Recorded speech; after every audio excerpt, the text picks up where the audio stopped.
Now this, members of the House task force on the attempted assassination of President Trump say the FBI stonewalled their investigation into attempted assassin Thomas Crooks.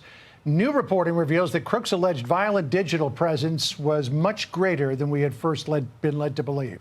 Our next guest, though, says the FBI never shared those files with the congressional investigation. Joining me now is Congressman Mike Kelly, chairman of the House task force on the attempted assassination of President Trump. Congressman Kelly, thanks for being with us. What is your 30,000-foot reaction to the new information that's come to light via Miranda Devine at the New York Post? Well, John, I can tell you, I think from the very beginning, we realized we weren't going to get any help from any of the feds on anything. Local law enforcement, yes. Feds, no. But I want one thing that I think that really needs to be said. They knew, the federal agency, they knew for an hour and a half before President Trump came out onto that stage that the area was not secure. So they can talk about cell phones, they can talk about drones, they can talk about a bunch of different things that they never talked to us about, but I will tell you this, they knew the area was not secure. They should have held the president up at that time and say, sir, we're not sure it's secure. We don't think you should go out. That's not what they did. They put him out there. And then afterwards, act surprised, like we never knew this was going on. I said, you did know, and you knew an hour and a half ahead of time that the area was not secure. All the rest of it is just talk. Everything is talk. They didn't want to talk to us about anything because they were still conducting their investigation. I think the one thing this proves, John, I'm so tired of hearing about this, but it comes from a movie, A Few Good Men. You can't handle the truth. I can tell you what the American people can do, they can handle the truth. What they can handle is being stonewalled and being lied to. Yeah, I can't remember the number of presidential events or campaign events on the presidential trail that I've been to, and I've never seen a rooftop like that left uncovered. Miranda Devine was with us the other day, and she talked about what we were told about Thomas Crooks versus what we know now. Listen to what she said.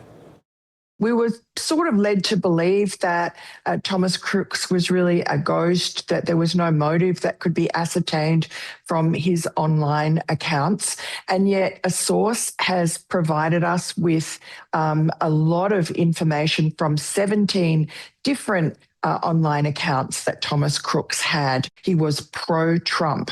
And then in January of 2020, he flipped 180 degrees. It would seem that that information would have been pretty easy to dial up by the FBI or other investigators. Why are we hearing about it just now? Because the choice was made not to disclose it at the time. And we keep in mind, now the executive branch and every one of the federal agencies that we're talking about was under a different leader. The president at that time was Joe Biden. They controlled every one of those outfits. So now we're learning things because now it's been brought out into the open. And people say, well, why didn't we know it before? And quite simply because they stonewalled and they didn't let us know about it. Right. So, I mean, when you take a look at what Miranda has uncovered vis-a-vis messages that were posted online by Thomas Crooks, as we see video of him there practicing his shooting, dry firing a weapon in his bedroom. I mean, it's pretty clear that he was once pro-Trump and suddenly somehow changed. This is what he wrote in July of 2019. Trump is the literal definition of patriotism. He also wrote later that year, murder the Democrats, which is the sort of thing that should have flagged somebody. And then in 2020, just 8 months after he wrote what he did about President Trump, he was writing, how can you people, talk about Trump supporters, call others sheep, but you are too brainwashed to realize how dumb you are. I mean, literally, you guys sound like a cult at times. And then he writes, later that same year, in my opinion, the only way to fight the government is with terrorism-style attacks. Sneak a bomb into an essential building and set it off before anyone sees you. Track down any important people, politicians/military leaders, etc., and try to assassinate them. I mean, that's the sort of stuff that runs chills down your spine. And yet in this alleged investigation, none of that ever showed up. Were they just trying to play CYA, or did they look at this and say, oh, we don't want that to get out for other reasons? Well, you'd probably have to ask them directly about that, but don't expect to get an answer. I will tell you this, we're still trying to figure out when President Kennedy was assassinated, a lone shooter in the top of a building with a gun with open sights was able to make that shot.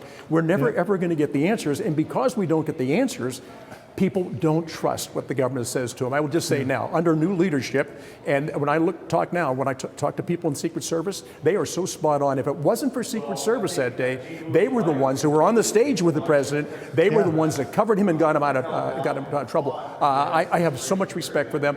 Here's the thing, though. You can't keep stonewalling people and then wonder why they don't believe you. It's never, John, it just doesn't make sense, and you don't have to do that.